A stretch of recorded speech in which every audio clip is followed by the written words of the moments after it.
Following a wildfire now that has broken out in Ashland.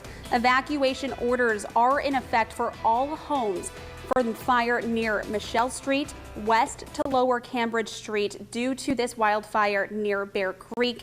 Also brand new into the newsroom, Interstate 5 is closed between exits 14 and 19 due to this wildfire. Avoid the area. At this very moment, 1 year ago, we were starting off our midday like many others before. There were fires that were burning here in our region and throughout the state, but by the time we were finished with this newscast, our lives would be forever changed. A fire would start that would leave thousands without a home and some families without their loved ones. Thanks for being with us this midday and for spending the 1 year anniversary of the Almeda fire with Newswatch 12. I'm Anna Orsini.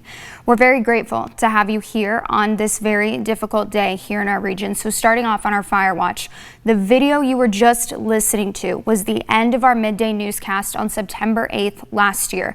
It was right when we started to see smoke and hear the initial reports from those of you that were there to witness it.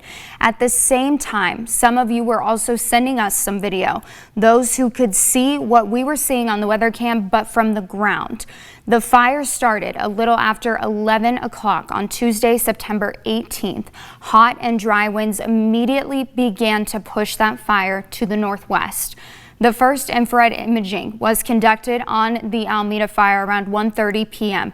In a little over 2 hours, the fire had spread more than 5 miles towards the south end of Talent. Around 3 o'clock, 4 hours after the fire started, it was burning into Phoenix, nearly 9 miles north of its point of origin. 5 hours after that fire had started, an attack from the ground and the air were well underway. This video was taken at 4:26 that afternoon. It was between Stewart Avenue and Garfield Street. You can see the massive plume of black smoke. It was against a relatively clear blue sky. To the left, you can see Harry and David's corporate offices there at the bottom of your screen. Just a few hours later, this entire area would quickly jump from level 2, stand by, to level 3, get out. Officers came knocking on doors saying it was time to go. A lot of people barely had time to grab anything or let alone have any idea of where they were going. And 14 hours after this fire started, this is what it looked like off of I-5 and North Phoenix Road. To the right is where Coleman Creek Estates used to be. Straight ahead were businesses, all places where people would go to eat or to sleep, all doing those things just the night before. For some of you, these images may be really hard to see. It only took 9 miles for 2,800 structures to be destroyed and 3 lives to be taken. The next morning, people would wake up to the loss of an entire community, to the place that they called home, filled with years and years worth of memories gone. But it's also important to see these pictures, to see how far we've come within this last year. Within a year, most of that damage has been cleared. Some places have started to rebuild, and some trees have even started to regrow. It has been a hard year for many of us, and when we saw the worst of Mother Nature, we also saw the best out of the people who make it so easy to call this place our home. Over the last year, hundreds have stepped up to help others, to give them shelter, food, and whatever else they need. So as we look back on what we lost a year ago, it's hard not to also be grateful for our community who has continuously shown what it really means to be Southern Oregon strong. And 1 year ago today, like many others, I had to be evacuated. It was just me and my dog. We were driving frantically. I even called Adam Schooms at that time because I had no idea what to do. A lot of people had the same questions that night, where to go from here. And Adam, right now, the county is observing a moment of silence to honor what happened 1 year ago. So you join us now live from Phoenix with a look at a night that many of us will not ever forget.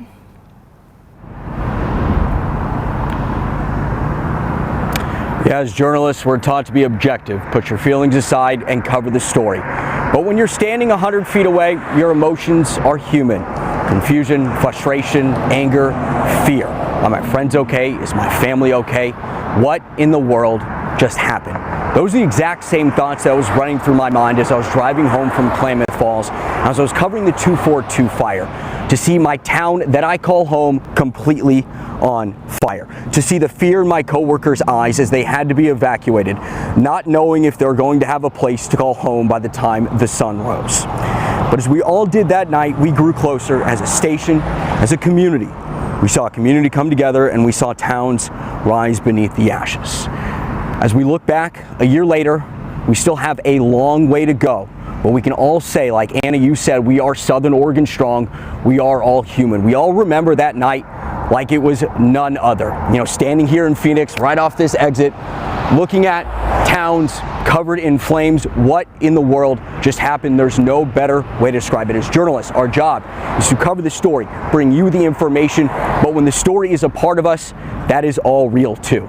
You know, we're all human, and we'll bring you more coverage as throughout the day here on Newswatch 12. But for live in Phoenix now, I'm Adam Schumes, Newswatch 12. All right, Adam, thank you. And you can see just behind Adam how much of a difference we see right there off of I-5 from this day last year to now. Again, some of the stuff being rebuilt, some of the trees and plants starting to regrow.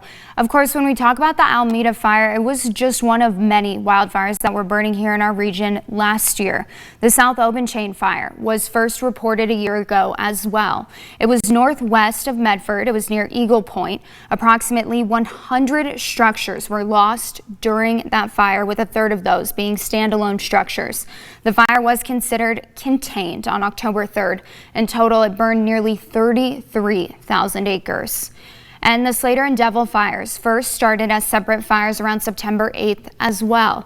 The fires were initially burning in Siskiyou and Del Norte counties, but the Slater fire did eventually cross into California-Oregon's border. Parts of Happy Camp were devastated by the Slater fire, with hundreds of structures burned to the ground. That was including nearly 200 homes. Some evacuations were ordered until the end of October, so nearly 2 months later, but people were then finally able to return home. The fires were fully contained in early December and had reached a total of 157,229 acres. And during this time last year, fire officials in Southern Oregon were already on the scene of another fire, this one near Chiloquin. The 242 fire started the night of September 7th. It burned in parts of the Fremont-Wainema National Forest, but it is still unknown how that fire started. At the time, wind events drove the fire southwest towards Chiloquin. Around 400 personnel were assigned to this fire, and what was most impressive about them was that not only were many of them volunteers, but they were able to save almost all of the more than 1,500 homes that were threatened. Only 8 of those were destroyed. As of September 22nd, 2020, the fire had burned just under 15,000 acres. It was 89% contained. It was, however, fully contained by the end of September last year.